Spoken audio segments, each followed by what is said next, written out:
लड़ने के लिए टेक्नोलॉजी की ज़रूरत नहीं होती है। अच्छा। ठीक है ना, आपके अंदर जज्बा है। पहले को मैं खुद वहाँ पे काफ़ी रह के आया हूँ, मक्का में, मदीना में, रियाज में, तो वो चीज़ें नहीं थी। अब ये 2-3 साल से सिनेमा खुल गए हैं, कंसर्ट हो रहे हैं, मंदिर खुल रहे हैं। उसको कहते तो चाय वाला है, लेकिन वो चाय वाला जो है काम तो कर रहा है ना। ये तो नहीं है ना कि हमारी तरह 35-35 40-40 साल हुकूमत करके जो है अपने ही एरिया को बस डेवलप करके वो कहें जी हमने पाकिस्तान को ऐसा बना दिया है। तो पाकिस्तान को जाके ज़रा विलेजेस में देखें, बलूचिस्तान में देखें, ठीक है, तो पता चल जाएगा पाकिस्तान को कहाँ पे लेके गए हैं। इंडिया ने अपने हाथों में सारे मुस्लिम ममालिक को रख लिया, ताल्लुकात बेहतर करते, क्या है उसमें ऐसी बात? इंडिया में ऐसे है कि जनाब वहाँ पे रूल ऑफ लॉ है, जो उनका नाम वो अपनी ट्रेड को प्रेफरेंस करते हैं। कत्लेआम तो वो कर रहे, वो तो ऑलरेडी कर रहे। तो फिर वो 5वें नंबर पर कैसे आ गया अगर वो कत्लेआम कर रहे हैं? तो वो तो देखो ना, मैं मुसलमानों की उसके बारे में बात कर रहा हूँ। अगर आप उसके बारे में बात करें इंडिया के लिए तो वो बेहतर है। बेसिकल देखा जाए पढ़े लिखे बहुत ज़्यादा होते हैं, और मुझे वैसे शर्म से बात करनी नहीं चाहिए, लेकिन वो ज़्यादा हमारे वो ज़्यादा ईमानदार है, मेहनती बहुत। मोदी की सबसे पहले ये कि हवा बनाया हुआ है कि मोदी आता है तो मोदी पाकिस्तान या मुसलमानों के खिलाफ बड़े प्रोपेगेंडा ये चीज़ें करता है।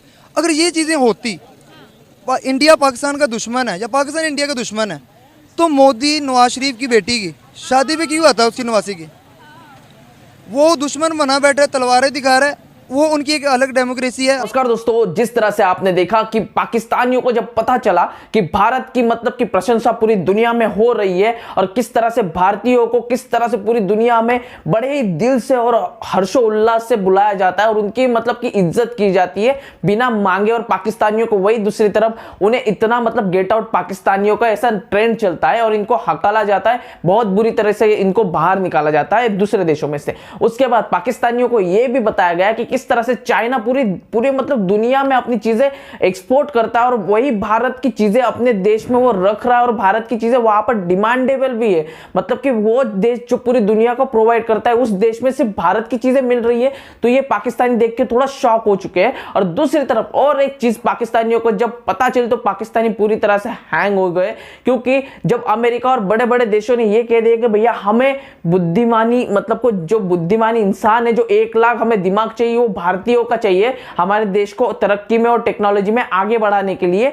तो उसके बाद पाकिस्तानी क्या कुछ कहने लगे और इसमें भी कहीं ना कहीं हिंदू, मुस्लिम और काफिर ये लोग लेके ही आए, क्योंकि इनके इसके बिना धंधा ही नहीं आगे बढ़ता। क्या कुछ कह रहे पाकिस्तानी, आइए सुनते हैं।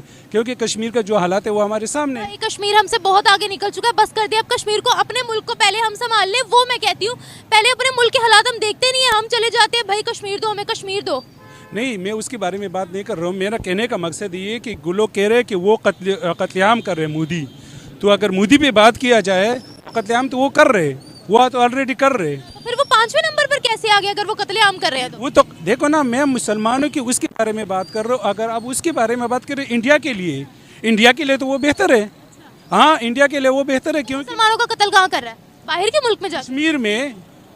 कश्मीर में दुबई की सबसे बड़ी इन्वेस्टमेंट हुई है, G20 की मीटिंग वहाँ हुई है। कश्मीर का आप पाकिस्तान के साथ कंपैरिजन कर लें, आपको कश्मीर ज्यादा तरक्की में नजर आएगा। अभी तक इधर इलेक्ट्रिक ट्रेन नहीं चली, वहाँ चल गई हैं। दुनिया का सबसे बड़ा ब्रिज, चेनाब ब्रिज, वहाँ बन गए। किसने बनाया? इंडिया ने बनाया। और किसने बनाया? नहीं तो आज़ाद कश्मीर में बनाया। आज़ाद में नहीं, जम्मू कश्मीर में। तो मेरा बात सुनो, चलो वो भी बनाया। तो जम्मू कश्मीर की जो रहनुमा है, वहाँ का जो लोग है, उन पे क्या गुजर रहे? उन पे क्या गुजर रही है? इंटरव्यू दिखा दूं मैं आपको, मैंने बात की है उनसे। नहीं, इंटरव्यू के बाद नहीं, वहाँ के जो लोग हैं ना, वो कभी भी हमारे साथ आना नहीं चाहते। 25 रुपए किलो आटा छोड़ के वो इधर आटे की लाइन में आकर खड़े होंगे। इलेक्ट्रिक ट्रेन छोड़कर वो यहाँ धक्के खाएंगे आकर, बताएं। जहाँ उनको बिजली के मुफ्त यूनिट्स मिल रहे हैं, वो यहाँ डबल महंगाई में आएंगे। तो आप क्या कर रहे हो? वो उनको छोड़ दें, आप तरक्की पे बात करें। किसकी तरह के? पाकिस्तान पे? पाकिस्तान भारत तरह के है नहीं। पाकिस्तान में तो सब कुछ डूब चुका है।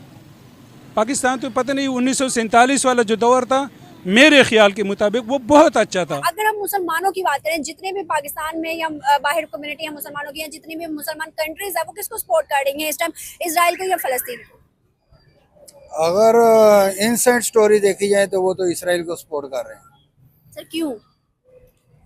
अब ये तो उनके जाती मुफादात हैं, मुसलमानों के मुफादात के लिए तो कोई भी नहीं खड़ा। सर कहने को तो मुसलमान भाई है।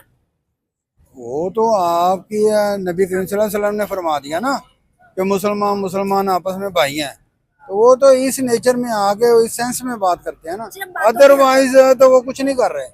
मतलब कहने की हद तक, करने की हद तक। कहने की हद तक है ना। अब आप देखें रिसेंट न्यूज है कि उन्होंने उनके हॉस्पिटल्स पे कब्जा कर लिया इसराइल वालों ने, 3 हॉस्पिटल है वहां पे कब्जा। अब उन पे सर्च चल रहे हैं, क्यों, वजह OIC क्या कर रही है, यूनाइटेड नेशन क्या कर रही है, ह्यूमन राइट्स वाले क्या कर रहे हैं, कोई इस पे बात नहीं कर रहा। इवन तो आपके पाकिस्तानी गवर्नमेंट ने कोई बात नहीं की, कोई एक्शन नहीं लिया। सऊदी अरब है, जॉर्डन है, सीरिया है, मिस्र है, किसी ने कोई बात नहीं किया। अब लेबनान है या फलस्तीन है, ये लोग क्या कर लेंगे, ये कुछ नहीं कर सकते। इनके ना तो इनके पास फजाइया है, ना इनके पास टैंक है, ना इनके पास तोपखाना है, इनके पास है क्या, कुछ भी नहीं है। और इसराइल ऐसा कोई कंट्री नहीं है, फलस्तीन कंट्री है, जूश ऑक्युपाइड फलस्तीन कह सकते हैं, जैसे हम कहते हैं ना इंडियन ऑक्युपाइड कश्मीर। हमारे कहने से क्या होगा अगर हम इजराइल की ही बात कर ले सर? हमारे कहने से हम कश्मीर को इंडियन ऑक्युपाइड कश्मीर कहते हैं, लेकिन हमारे कश्मीर से ज्यादा आज उधर सहूलियात है, हमसे ज्यादा उधर सहूलियात मिल रही हैं। इजराइल की बात करें तो सर इतना छोटा सा मुल्क है, लेकिन टेक्नोलॉजी में इतना आ गया कि आज सारे मुस्लिम कंट्री उसके आगे डर के बैठे हुए हैं। नहीं, वो देखें, लड़ने के लिए टेक्नोलॉजी की जरूरत नहीं होती है, अच्छा, ठीक है ना। आपके अंदर जज्बा है, लेकिन जो आपके हुक्मरान है वो ग्रीडी डॉग की तरह है, ठीक है ना, जो हड्डी डालता है उसके पीछे धूमल आते हैं। पहले हम लोगों को ये जो डॉलर का नेट है ना, इसको ब्रेक करना चाहिए। ठीक है, मोदी अगर आता है, मोदी के सबसे पहले है कि ये कि हवा बनाया हुआ है कि मोदी आता है तो मोदी पाकिस्तान या मुसलमानों के खिलाफ बड़े प्रोपेगेंडा ये चीज़ें करता है। अगर ये चीज़ें होती, इंडिया पाकिस्तान का दुश्मन है या पाकिस्तान इंडिया का दुश्मन है, तो मोदी नवाज शरीफ की बेटी की शादी पे क्यों आता है, उसकी नवासी की? वो दुश्मन बना बैठा है, तलवारें दिखा रहा है, वो उनकी एक अलग डेमोक्रेसी है, हमारा भी पता है। अबे अगर आप तलवार दिखाने की बात कर रहे हैं, हमारे सारे अरब ममालिक तो उनके आगे झुकते हैं, उनको अवार्ड्स देते हैं कि उनकी इकॉनमी बहुत अच्छी है, prime minister Modi best prime minister है। तो अगर वो इतने ही एंटी इस्लाम है तो उनकी कंट्री में सोचने वाली बात है ना कि मुसलमानों की तादाद ट्रिपल क्यों होती जा रही है। नहीं, ऐसी कोई बात नहीं जो हमारे अरब और दूसरे ममालिक की है। बात यह है कि मेरा जो पार्टनर है, जो स्टेक होल्डर है, जो मैं शेयर होल्डर है, मेरा दोस्त है, तो मैं उसके साथ कैसे बिगाड़ सकता हूँ? मुझे पता है कि यार मैंने इसे 1 अरब बिलियन या कितने भी पैसे दिए हैं, 1 रुपया दिया है। लेकिन जहाँ टेररिज्म होगी वहाँ आप जाएंगे नहीं, टेररिज्म आप थोड़ी डिफाइन करें, टेररिज्म है क्या? जहाँ इंस्टेबिलिटी है बहुत ज़्यादा, वहाँ कत्लो गारत हो रही है बहुत ज़्यादा। हमारे मुताबिक वहाँ मुसलमानों का कत्लेआम हो रहा है ना, वहाँ बहुत ज़्यादा कत्लेआम हो रहा है। जगह जगह पर हिंदू जो है वो मुसलमानों को तंग कर रहे हैं। आप कश्मीर की मिसाल ले रहे हैं, हम कहते हैं ना कश्मीर में बहुत जुल्म हो रहा है, लेकिन कश्मीर में सबसे बड़ी दुबई की इन्वेस्टमेंट भी आ गई है, इमार ग्रुप। तो इन्वेस्टर यही देखते हैं ना कि मार्केट कितनी है या ये टेररिज्म फ्री प्लेस है या नहीं है। ये अगर टेररिज्म की बात अगर ये सोचें, हम रहते हैं सब कॉन्टिनेंट में, सब कॉन्टिनेंट में 2 चीज़ों पे पॉलिटिशन होती है, एक रिलीजन और फ़िका। अगर आप देखते हैं कि अगर पाकिस्तान में कि कत्लो गारत नहीं हो रही, हम पंजाब को देखते हैं जस्ट कि पंजाब में देखते हैं कि लोग खुशहाल हैं तो पूरा पाकिस्तान खुशहाल है, ऐसी कोई बात नहीं है। अब सिंध में देखिए, थर में देखिए, लोग मर रहे हैं। हम तो कहते हैं कि वहाँ पर जो है जो पॉवर्टी रेट है वो ज़्यादा, लेकिन यहाँ पर ज़्यादा है। यहाँ ज़्यादा, ये बात की ना आपने पते की, यूनाइटेड नेशंस खुद बोलता है कि उनकी तो पॉवर्टी बहुत डिक्रीज हो गया है, हमारी बल्कि डबल हो रही है। डबल हो रही है। एक विलेज है और इस वक्त मुझे उस विलेज का नाम तो नहीं याद, लेकिन उनका एक विलेज है जिसने पूरे का पूरा जो है ना अपना पूरा सिस्टम ही जो है उसको इलेक्ट्रिसिटी से ख़त्म करके उसने सोलर पे कर दिया। तो वो उसने जो वो अब वो इतनी रखता है इलेक्ट्रिसिटी, यानी कि वो डेवलप वो उसको कर सकता है कि वो कहता है कि हम जो है दूसरे और इस तरह के कई जो दूसरे गाँव हैं उनको प्रोवाइड कर सकते हैं इलेक्ट्रिसिटी। गाँव में इंटरनेट सर्विसेज भी आ गई हैं, 5G सर्विसेज। अब यहाँ की हम तरक्की का मुकाबला करते हैं तो हम कहाँ हैं फिर? तो हम मोदी से क्यों डरा रहे हैं आवाम को? मोदी हमारे लिए थोड़ी ना कुछ करने आ रहा, हमारे लिए तो जो हमारा मोदी वो आ चुका है, वो आ चुका है। भाई मोदी ने इतने पाकिस्तान जिस पाकिस्तान की मोदी की आप बात कर रही हैं ना, जो आ चुका है, उसने बड़ा राज किया पाकिस्तान पे, लेकिन फिर भी इकोनॉमी नहीं ऊपर उठा सका। और आप कह रही हैं कि हम मोदी से क्यों पाकिस्तान को डरा रहे हैं, तो दहशत मेरे ख्याल है इस बात की है कि इन 10 सालों के अंदर उसने भारत को कहाँ से कहाँ पहुँचा दिया। अब तीसरी हुकूमत भी उनकी आती है तो फिर और कहाँ तीसरे नंबर पर पहुँच जाएगा भारत। ऑब्वियसली जो बंदा अपने वतन के लिए, दुनिया के लिए वो टेरर हो, डिप्लोमेटिक हो, कुछ भी हो, लेकिन वो अपनी कंट्री के लिए तो एटलीस्ट काम कर रहा है, उसके साथ तो मुखलिस है ना, उसको कहते तो चाय वाला है, लेकिन वो चाय वाला जो है काम तो कर रहा है ना। ये तो नहीं है ना कि हमारी तरह 35-35 40-40 साल हुकूमत करके जो है अपने ही एरिया को बस डेवलप करके वो कहें जी हमने पाकिस्तान को ऐसा बना दिया है। तो देखा दोस्तों, पाकिस्तानियों की आदत ये जाएगी नहीं, क्योंकि इनको बचपन से ही इनकी किताबों से पढ़ाया जाता है ये सब कुछ।